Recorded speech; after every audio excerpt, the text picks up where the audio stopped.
নমস্কার, জয় মা মুন্ডমালিনী। সকলে কেমন আছেন? আশা করছি খুব ভালো আছেন।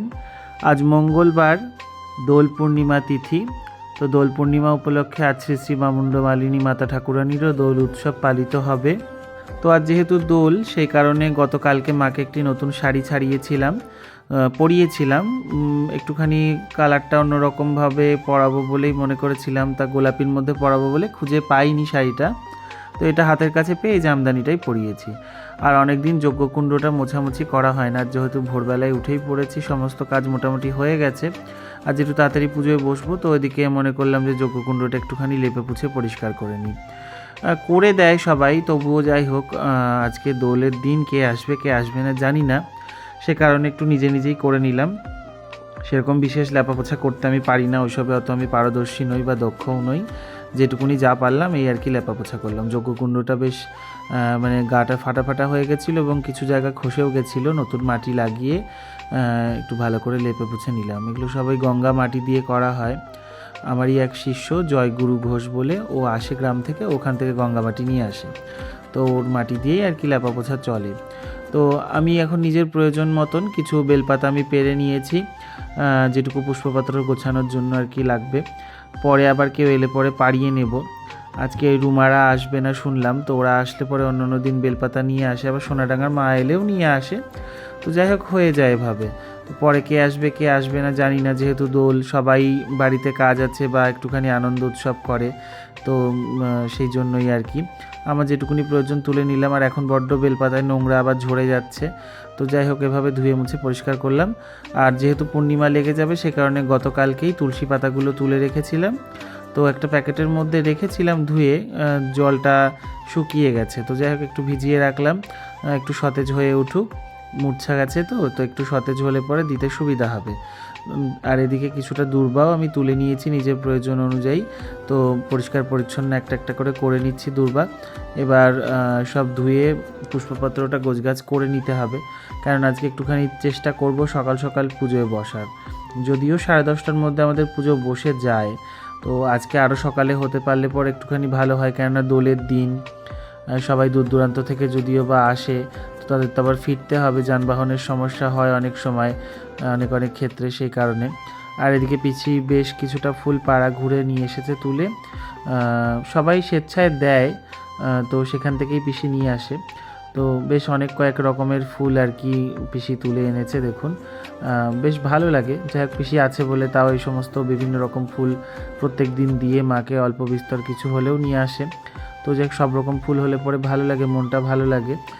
তো একটা করে, এখন তো বসন্ত ঋতু চলছে, ফুল প্রচুর ফুটবে আর ফুটছেও। আর এদিকে ফুলওয়ালা কাকুও চলে এসেছে ফুল নিয়ে, সেই ভোর থেকে সমস্ত কাজ একা হাতে করছি।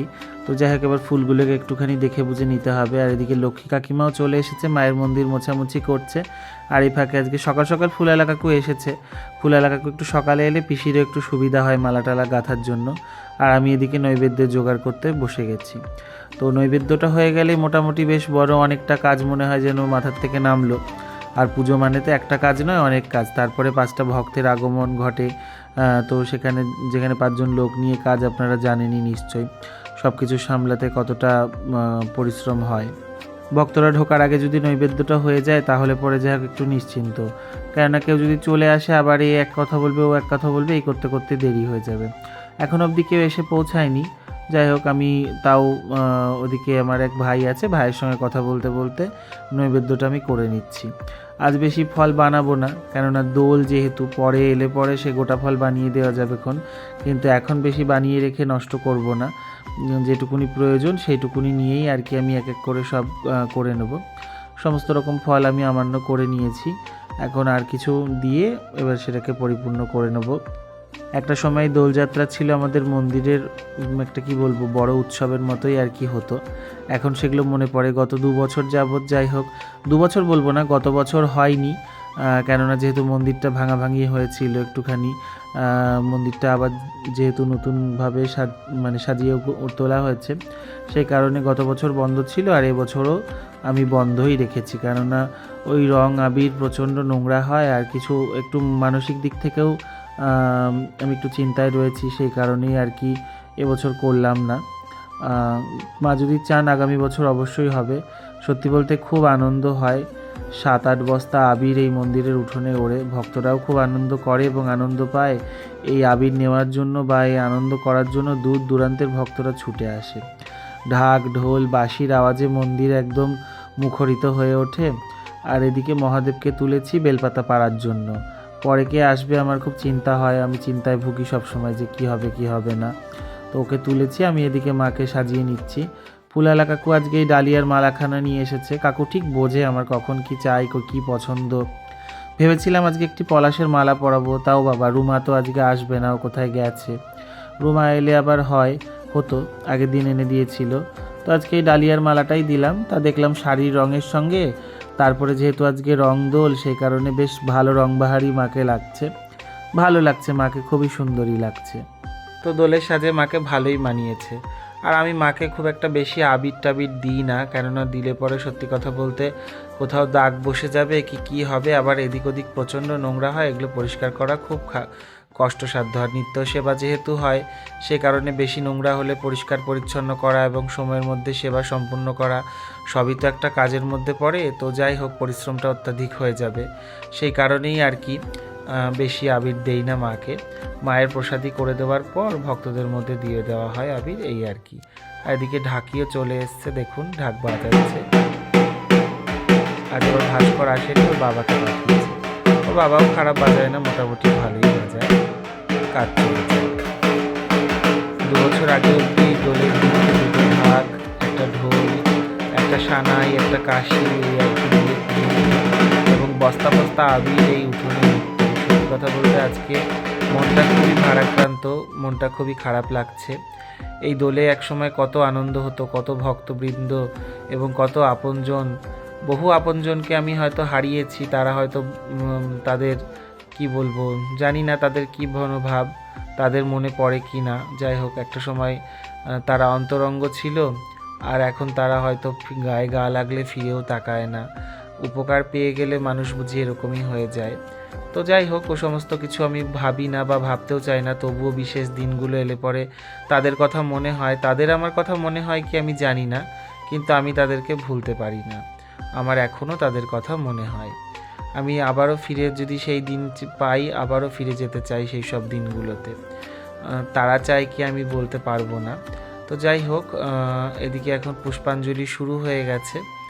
ওদিকে ভোগ রান্নার কাকিমাও ভোগ করে নিচ্ছে। আমি অনেকটাই তাড়াতাড়ি পুজো আজকে সেরে নিয়েছি, কেননা দোলের দিন ভক্তরা দূর দূর থেকে এসেছেন, আবার ফিরে যাবেন। আজও প্রচুর ভক্ত হয়েছে, দোল বলেই যে খুব একটা ফাঁকা তা কিন্তু নয়। আর এদিকে যে এক ভক্ত মা পুজোর অঞ্জলি হয়ে যাওয়ার পর বহরমপুর থেকে এসেছেন, মায়ের জন্য পুজো নিয়ে এসেছেন।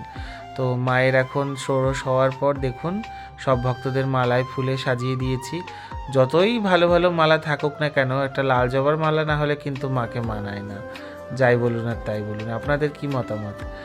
আর এখন সকল ভক্তদের যে সমস্ত আবির নিয়ে এসেছিল ভক্তরা, সেই আবির একটু প্রসাদী করে নিচ্ছি। মায়ের কপালে একটু দিলাম, মায়ের গালে একটু দিয়ে দেব, মায়ের রাঙা চরণে তো দিয়েইছি আগেই।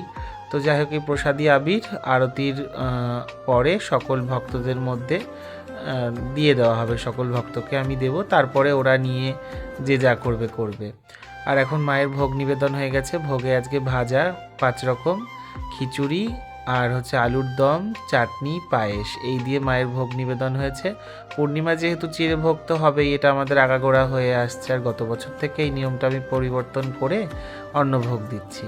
আর এই যে আমার এক পিসি, ইনি গোপালপুর থেকে আসে, আমার খুব কাছের পিসি, আমাকেও খুব ভালোবাসে আর আমিও পিসিকে খুব শ্রদ্ধা করি। উনি স্বজাতিতে ঘোষ, তো সেই কারণেই মায়ের জন্য অনেকটা দুধ এনেছে। যাই হোক, আজকে থেকে যাবে, জাল দিয়ে রেখে দেবো, পরে সেতলে ব্যবহার করব।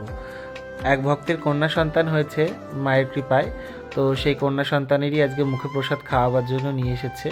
তো আমি তাই মুখের প্রসাদটা মায়ের অন্নভোগ হয়ে যাওয়ার পর আমি মুখে প্রসাদটা দিয়ে দিচ্ছি। সত্যি কথা বলতে মায়ের কাছে কেউ খালি হাতে এলে ভরা হাতে যায়, এবং খালি কোল নিয়ে আসলে কিন্তু ভরা কোলে যায়। আমি বাচ্চাদেরকে খুব ভালোবাসি, সেই কারণে সকল বাচ্চাকেই আমি আমার কোলে তুলে নিয়ে তারপরে তাদেরকে আমি প্রসাদ খাওয়াই। আগাগোড়াই আমি এটা করি, আর আজও আমি তার অন্যথা করিনি, সেভাবেই আমি একেও প্রসাদ খাওয়ালাম। আমি খুব বাচ্চা ভালোবাসি, পছন্দ করি, কেননা মা আমার কাছে শিশু কন্যা রূপেই ধরা দিয়েছিলেন। সেই কারণে আমি কখনোই কোনো বাচ্চাদের বা বড়দের কাউকেই অবহেলা করতে চাই না। তো যাই হোক, আমি ওকে প্রসাদ খাইয়ে এবার মায়ের দোরে শুয়ে দিলাম। আর এদিকে দেখুন এই প্রসাদী আবির সকলকে আমি ছুঁয়ে দেওয়ার পর সবাই এবার সেই আবির নিয়ে আবির খেলা করছে। বেশ ভালো লাগে এই দিনটা দেখলে, পরে চোখে জল এসে যায় এই মুহূর্তগুলোতে। আগেকার যা মুহূর্ত আপনাদের সঙ্গে একদিনকে শেয়ার করব, সেইগুলো দেখলে পরে আপনারা কি বলবেন, কি যে আনন্দ ছিল। এই উঠোন পুরো একদম চট হয়ে আবির পড়ে থাকতো, 7-8 বস্তা আবির উঠতো, আর সেই সমস্ত আবার ঝাড় দিয়ে জড়ো করলে মোটামুটি তাও 3-4 বস্তা আবির হতো, সেই নিয়ে আবারও চলতো রগড়। তো দেখছেন এখন ভক্তদের মধ্যে প্রসাদ বিতরণও হয়ে গেছে, প্রচুর ভক্ত আছে। আর এখন প্রতিকার দেওয়া হচ্ছে ভক্তদের, এক এক করে অনেক ভক্তকে ছেড়ে দিয়েছি। আর এখন থাকলো মন্দির অগোছালো, এবার সন্ধ্যার সময় আমি পরিষ্কার পরিচ্ছন্ন করে নেব, তারপরে হবে মায়ের সন্ধ্যা আরতি। সকলে ভালো থাকুন, দেখা হচ্ছে অন্য ভিডিও। জয় মা মুন্ডমালিনী।